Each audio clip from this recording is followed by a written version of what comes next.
Space क्या होता है?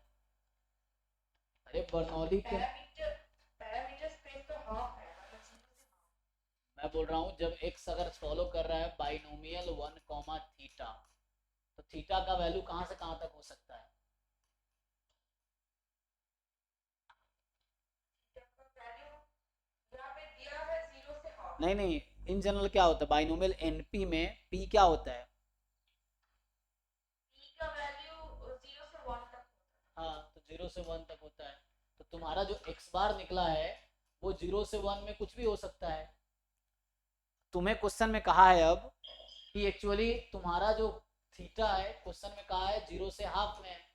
तो अगर तुम्हारा इस तरह क्वेश्चन में हमने कई बार डिस्कस किए हैं क्लास में कि जब पैरामीटर स्पेस रेस्ट्रिक्टेड हो तो क्या करते हैं। तो यहाँ पे थीटा 0 से तुम्हारा हाफ दे दिया ना उसने, तो सो अगर एक्स बार 0 से हाफ में है तो एम एल एक्स बार होगा।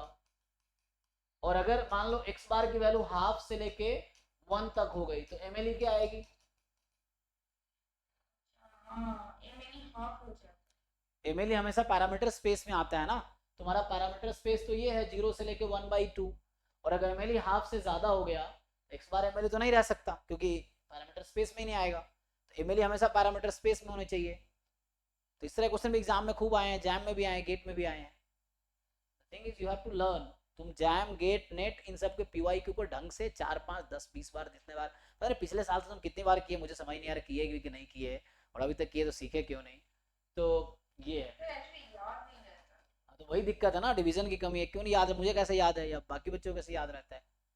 तुम्हें कॉन्सेप्ट का समझना है कि एम एल थीटा की वो वैल्यू है, थीटा हमेशा पैरामीटर स्पेस में होगा। तो याद नहीं रहेगा तो रट्टा मारोगे तो भूल ही जाओगे, क्योंकि दिमाग का एक पर्टिकुलर कैपेसिटी है याद रखने का, समझने की कैपेसिटी है। जैसे मैं अभी समझ रहा हूँ ना क्या हो रहा है एक्चुअली, तो उसने कहा कि हमने देखा था ये होता है। तो ये तो खुद से सोचने से याद कब रहेगा? जब समझने से याद रहेगा, याद करने से याद नहीं रहेगा, मतलब रट्टा मारने से याद नहीं रहेगा, समझने से याद रहेगा कि कंसेप्ट क्या है यहाँ पे। कि एम हमेशा पैरामीटर स्पेस का मेंबर होता है। पैरामीटर स्पेस यहाँ 0 से हाफ है, एम 0 से हाफ में होना चाहिए। तो अगर ये हाफ के बाहर गया तो ये हाफ हो जाएगा। ये इसलिए तुम देखते हो ऐसा लिखा रहता है मैक्सिमम ऑफ या मिनिमम ऑफ। मिनिमम दिया है सर, हाँ minimum minimum. Of x bar comma half. हाँ तो ये हो जाएगा minimum of x bar comma half. तो ये है यहाँ पे कि जो भी छोटा होगा वो, अगर हाफ से, हाँ अगर हाफ से उसमें होता तब जाके वो होता है ना। तो एक्स बार कॉमा हाफ ये हो गया। तो ये तो ऐसे क्वेश्चन जैम में भी बहुत आए हैं, गेट में भी आए हैं। तो थोड़ा वर्क करो, मतलब ठीक है देखो क्वेश्चन जब सॉल्व करो बिना किसी हेल्प के सॉल्व करो। और ये सब मैं सॉल्व कर रहा हूँ तो ये मेरे आइडिया हुए। तुम्हारा एग्जाम तब निकलेगा जब घर पे तुम अपने आइडिया से क्वेश्चन सॉल्व कर पाओगे, क्योंकि वही तुम्हारा आइडिया जो घर पे तुम्हें आ रहा है वही आइडिया एग्जाम में आएगा। नहीं तो यहाँ तो मैं आइडिया दे रहा हूँ, तो एग्जाम में तो मैं आइडिया दूंगा नहीं, तुम्हारा एग्जाम में फिर आइडिया नहीं आएगा तुम्हें। तो तुम्हें यही सोचना है कि एग्जाम में तुम्हें आइडिया कब आएगा, तो घर पे आइडिया आएगा। घर पे कैसे आइडिया आएगा? घर पे आइडिया तब आएगा जब हम सोचेंगे। कैसे सोचेंगे? क्वेश्चन है उस पर ट्राई करेंगे अलग अलग अप्रोच से। हम तुम क्वेश्चन मुझसे पूछने में तुम ये सोचते कि आंसर मेरा एक्स बार क्यों नहीं है इसमें, तुम इसका वजह ढूंढते कि ऐसा क्यों हो रहा है कि एक्स बार नहीं है आंसर इसमें, एक्स बार क्यों नहीं है इसका एम ये तुम सोचते तो आंसर नहीं आ जाता।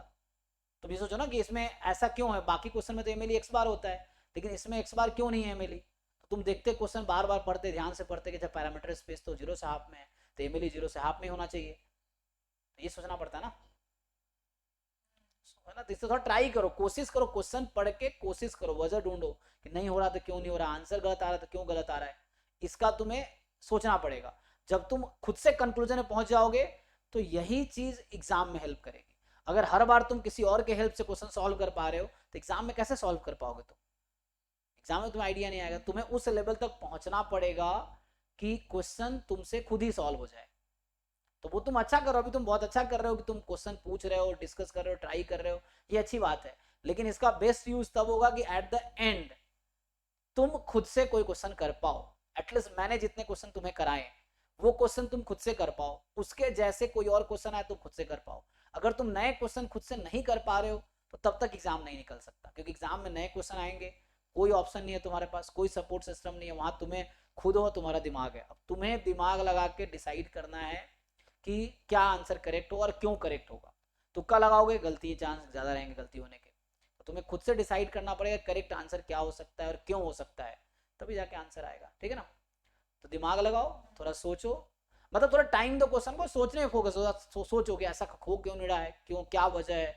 तो जब तुम्हारे अंदर से आइडियाज आने लगेंगे तो क्वेश्चन खुद ब खुद सॉल्व हो जाएगा। ये है।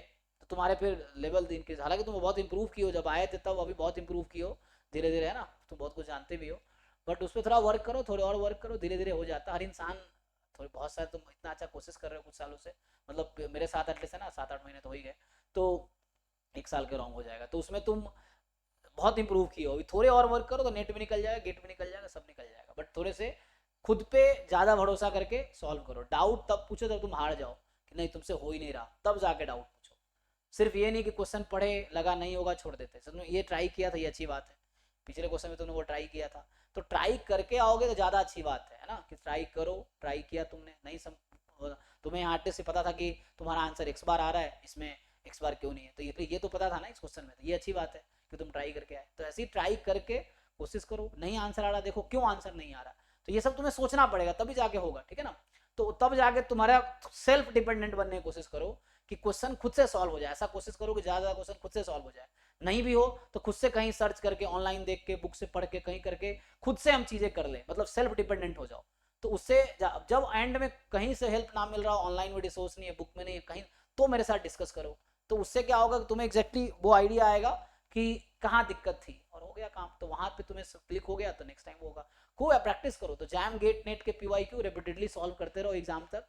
और ये जो आइडियाज तुम्हारे बन रहे हैं तो उस पर देखो, मॉक टेस्ट पे कुछ सॉल्व करके देखो। तुम नेट का पेपर अभी चाहो तो कोई पेपर उठाओ 2023 वाला एग्जाम्पल के लिए, 3 घंटे जैसे एग्जाम में बैठते हैं वैसे घर पे बैठो, 3 घंटे बैठ के देखो कितने मार्क्स के क्वेश्चन तुमसे हो रहे हैं। अगर अभी तुमसे 60-70 मार्क्स ही आ रहे हैं तो कोई जादू एग्जाम में नहीं होगा, तुम एग्जाम दे के आओगे तब भी 60-70 ही आएंगे। तो ये ट्रूथ है, क्योंकि मैं गलत चीज़ तो बोले क्या मतलब है। तुम कितनी प्रैक्टिस करो, अगर उसको यूटिलाइज नहीं कर पा रहे, आउटपुट नहीं आ रहा, तो कोई फायदा नहीं। तुम कोई भी नेट का पेपर उठाओ एज अ मॉक टेस्ट, जैसे एग्जाम में 3 घंटे बैठ के करते हो वैसे ही घर पे बैठ जाओ।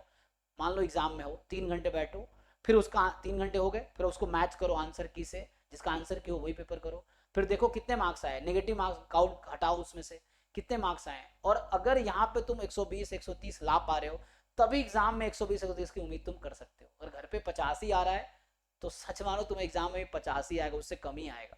तो इस तुम्हें उस लेवल तक जाना पड़ेगा कि घर पे 120, 30, 140, 150 नंबर के क्वेश्चन कर पाए किसी भी एक पेपर से, नेट के फुल पेपर से, फुल लेंथ पेपर से, PYQ लेके तुम देख लो। तो उससे तब जाके एग्जाम निकलेगा, तुम्हें खुद समझ आएगा तुम्हारा एग्जाम निकलने वाला है कि नहीं निकलने वाला है। ये चीज है। और तुक्का उका सब किसी का एग्जाम नहीं निकलता, नेट टू जैसे एग्जाम तो बिल्कुल निकलता, क्योंकि 100 मार्क्स पार करना मतलब बड़ी बात है नेट में। कोई बच्चा तुक्के से 40 ले आएगा, 50 ले आएगा, 100-150 तो नहीं ला पाएगा, ये दिक्कत है। तो आपको उसके लिए सीखना ही पड़ेगा, और आप अच्छा सीख रहे हो, इसको कंटिन्यू रखो, तो निकल जाएगा एग्जाम। तो होपफुली अगर आपने अच्छा किया है तो करके देख लो। अगर आप अच्छा, अगर अभी 100+ घर पे कर लोगे तो हो जाएगा एग्जाम है ना। तो उसको एनालाइज करो, खुद को एनालाइज करो, किस लेवल पे हो, एग्जाम किस लेवल पे है, तुम किस लेवल पे हो, इसको एनालाइज करो, जाके चीजें हो जाएंगी। तुम अच्छा कोशिश करो, मैं फिर कह रहा हूँ तुम बहुत अच्छा कंसिस्टेंटली इतने दिनों से कोशिश कर रहे हो, इसको कंटिन्यू रखो, एग्जाम निकलना ही है।